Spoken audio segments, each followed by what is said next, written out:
Good morning, જય શ્રી કૃષ્ણ, જય સ્વામિનારાયણ. આજે ટ્યુઝડે મોર્નિંગ થઈ ગઈ છે. દેવમની સ્કૂલ પણ આજથી સ્ટાર્ટ થવાની છે. અને અહીંયા જો દેવમને જે ગિફ્ટ મળી હતી ને પરેંગે અહીંયા બધું લટકાવી દીધું છે. અને આજે સવારમાં મારા ઘરે બને છે ગુંદાનો સંભારો. ફર્સ્ટ ટાઈમ મારી લાઈફમાં હું બનાવું છું. જો ગુંદાને મેં છે ને બધા મને પૂછે કે તમે ફૂલ રેસીપી આપો એટલે હું આપી જ દઉં.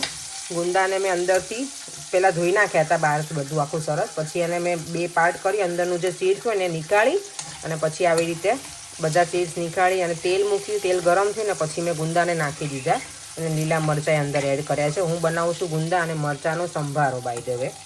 તેને આવી રીતે હું તેલમાં રહેવા દેવાના.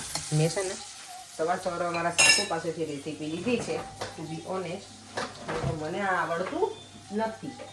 ગુંદાનો સંભારો મેં ખાધેલો છે પણ બનાવેલો નથી એટલે મેં પહેલાં પૂછી લઉં, કન્ફર્મ કરી લઉં. હવે આને લીડ બંધ કરી દેવાનું. એમાં મેં ખાલી હળદર અને મીઠું જ નાખ્યું છે. આનું ગુંદાનું શાકે બને એ મને કોમેન્ટ બધાએ કરી છે અને મારા નણંદ બનાવે છે. તમારા સાસુ કે તું મનીષાબેનને ફોન કર, કારણ કે મારા નણંદની કુકિંગની ચેનલ પણ છે ને, તો કે એમાંય તું જોઈ લે. આઈધર એમની ચેનલનું નામ છે કુક વિથ મનીષા પટેલ. તમને કાંઈ રેસીપી જોતી હોય ને સરસ સરસ તો એમાં હોય છે, તો ટ્રાય કરજો. તમારા લોકોને કોઈને જોવી હોય તો કુક વિથ મનીષા પટેલમાં. તો મેં હું એમને કોલ કરી અને પછી શાકની રેસીપી લઈ લઈશ. આજે હું એમના વિડીયોમાં ચેક કરી લઈશ. એણે કદાચ મારા સાસુ કે એણે મૂકેલી છે કે એમાં ચેક કરી લેમ એટલે. પણ આજે તો હું સંભારો જ બનાવી નાખું છું હવે, કારણ કે સવારમાં મેં કીધું રેસીપી કદાચ લઈશ પણ ખરી તો એમાં ટાઈમ નથી બધું બનાવવાનો. ગુંદા જો લઈને આવી હતી ને આટલા, તો હજી શાકે બનશે. બનાવવું હશે ને તો મને ખબર નહીં પડે એમ ખાશે કે નહીં. Let's see. આજે બતાવીશ એમને સંભારો ખવડાય છે તો આઈડિયા આવશે કે એમને ગમે છે કે નહીં. અને અહીંયા એમના માટે બની ગઈ છે બ્લેક ટી. દેવમનું દૂધ રેડી છે, અહીંયા મારું દૂધ રેડી છે, અહીંયા બદામ પલાળેલી છે. ભગવાનને રોજે ધરાવું ને તો પછી હું રાત્રે પલાળી દઉં, પ્રસાદની હોય ને એને. ચાલો તો હવે અત્યારે દેવમનું લંચ ફટાફટ બનાવી લઉં. હવે શું બનાવું પડે મને એવું કહે કે કાલે રોટલી બચી છે ને તો કે દેવમને આપણે નાના હતા ને ઘી ગોળવાળું ભૂંગળું બનાવીને લઈ જતા ને એવું બનાવી આપે એમ. અને મને એવું છે તો મને થેપલા બનાવીને આપો. એટલે લેટ્સ સી એવું શું બનાવું. ચાલો ફટાફટ લંચનું રેડી કરી નાખું. હવે જો બધું મસ્ત ગુંદા હવે ચડી ગયા ને બધું થઈ ગયું છે. હવે મેં અંદર શેકેલી મેથીનો પાવડર એડ કરી દીધો છે. હવે આને 1 જ મિનિટ રહેવા દેવાનું, કારણ કે શેકેલી મેથી છે ઓલરેડી. એટલે બહુ આને અંદર પછી બોળો છે ને આપણો જે હોય ને એ બળી જાય એવું લાગે. એટલે કારણ કે આજે મેં કંઈક તમારા માટે નવું બનાવ્યું છે ડિનર માટે. ઓકે, બ્લેક ટી થોડીક જ નાખી પણ કલર તો આવી જાય છે. એટલે પાછું ચમચી અડધી ચમચી, અડધાની અડધી. પરેંગ મને છે ને ચા બનાવતા શીખવાનું. ચા બનાવતા અત્યારમાં હું ચા પીધી નથી. અને એ પણ બ્લેક ટી તમે પીવો છો ને પરેંગ, એટલે અંદર જો લીંબુ નાખીને પીવે છો પરેંગ. એ ના યુઝ કરતા લીંબુ માટે, પેલી યુઝ કરો ને આ બ્રાઉન વાળી પરેંગ, બાર જ છે જો. ચાલો જો સરસ મજાનો સંભારો રેડી થઈ ગયો છે. હવે સાંજે ખાવામાં આવશે. આને સારો જ બન્યો હશે.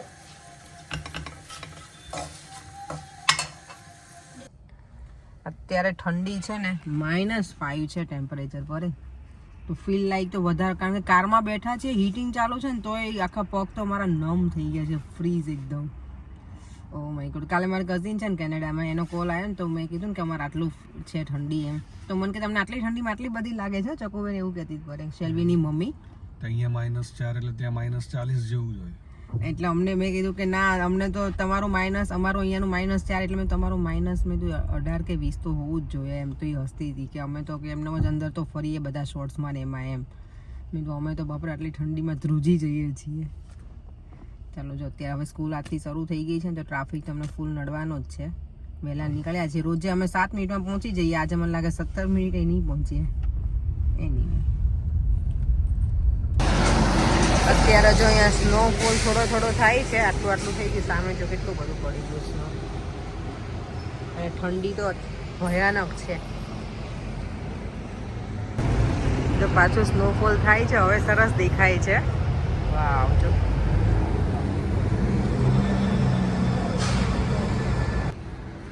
વાવ, અત્યારે તો જો વધારે સ્નોફોલ થવા લાગ્યો છે.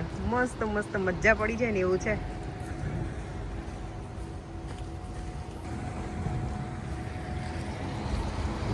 અમે લોકો અત્યારે ટેસ્કોમાં આવી ગયા. ટેસ્કોમાં ઈસ્ટરમાં જ આવી ગયું. બોલો, ઈસ્ટર એગ અત્યારથી આવી ગયા છે, સરપ્રાઈઝ. અહીંયા અમે લઈ લીધું છે. જો હજી તો આટલી વસ્તુ બીજી છે. મારી આ પરેંગ મને છે ને એવું રીતે મને બ્લોગિંગ શીખવાડે તારે આમ ફોન રાખવાનો આમ રાખવાનો આ શું છે ઓકે મસ્ત વિડીયો ઉતરે ઓકે આમ રાખો ને તો લોકોને એવું લાગે કે મારો વિડીયો ઉતારે છે પણ તમે નીચે કોઈ રાખો લોકોને એટલી તો ખબર હોય ને કે ના આપણો face વજન ના દેખાય. નીચે રાખો તો ઇઝી લાગે આમ સારું લાગે ઓકે અને કોઈને ખબર બી ના પડે કે આપણે બ્લોગિંગ કરીએ છીએ બરાબર? Okay mister પરેંગ Patel okay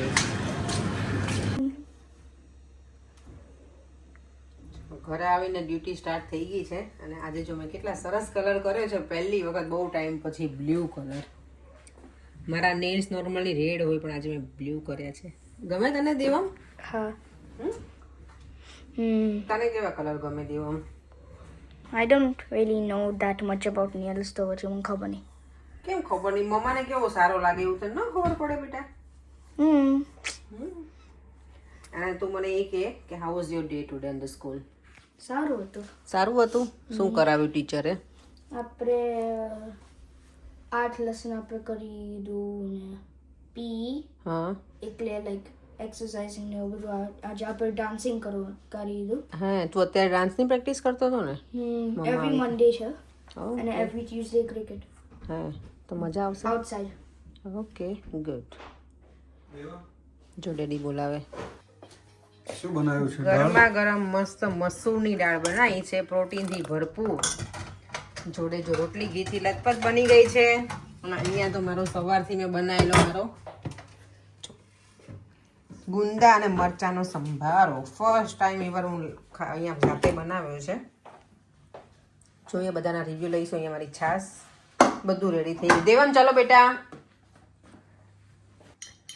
Devam શું થયું હે દેવમ બોલ તો સહી મને નહીં ખાવું પણ મન ના આપશો પ્લીઝ ના મન નહીં અથાણું ખાવું. ના મન નહીં ખાવું ઓઈલી મને હવે નથી ખાવું છું ખાવાનું હવે ભાઈ ઓઇલી તમે મને ગુંદાનું પેલું સંભારો ટેસ્ટ કરીને કહો હું પરેંગ આજે કહો દેવમ તને કેવું લાગે ગુંદાનું દેવમે તો એમને જ ખાઈ લીધું ગુંદું સીધું જ તમને બી એવું ખાઈ કરી દીધું હા એટલે મને તો ભાવે પણ તને થોડી ભાવે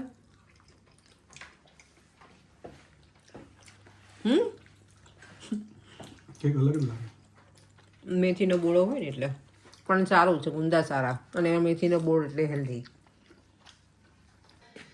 ચાલો જમવાનો તો પ્રોગ્રામ અમારો પૂરો થઈ ગયો છે બધું કિચન વાઇન્ડ અપ થઈ ગયું છે અને અહીંયા મેં છે ને જો આ ગુંદાનો સંભારો તો દેવમને એવું જ લાગે કે એ શાક હતું એટલે એ શાકને રોટલીની જેમ ખાધું અને જોડે મેં જે દાળ બનાવી હતી ને મસૂરની એ એને ચમચીથી પીતો હતો એને એવું હતું કે ગુંદાનો સંભારો છે ને એ શાક છે પછી પાછું કહે કે મમ્મા બહુ બરાબર નથી લાગતું કારણ કે ઓબ્વિયસલી એમાં મેં મેથીનો બોળો નાખ્યો હોય ને શેકેલી મેથી હતી એનો પાવડર મિક્સ નાખ્યો તો એ થોડુંક કડવા જેવું લાગે તો એને થોડુંક અલગ લાગતું હતું ટેસ્ટ પણ તો એણે જમી લીધું અને અત્યારે મેં છે ને આજે આપણે જે મગ જેવું હોય ને મઠ એ પલાળી દીધા છે કદાચ તમે કોઈ ખાતા હોય કે નહીં મને નહીં ખબર જો આને અમે મઠ કહીએ આ મજા આવે આને છે ને પલાળી દીધા છે કાલે સવારમાં વિચાર કરું છું કે સલૂન ઉપર જાઉં ને ત્યારે આને શેકીને લઈને જઈશ થોડું અમથું તેલ મૂકી હળદર નાખવાની અને મીઠું અને લીંબુ અને ચટણી થોડી મસ્ત લાગે મજા પડી જાય ઇન્ડિયામાં હતા ને ત્યારે તો બપોર 3-4 વાગે ને ભૂખ લાગે ને ત્યારે આવું બનાવતા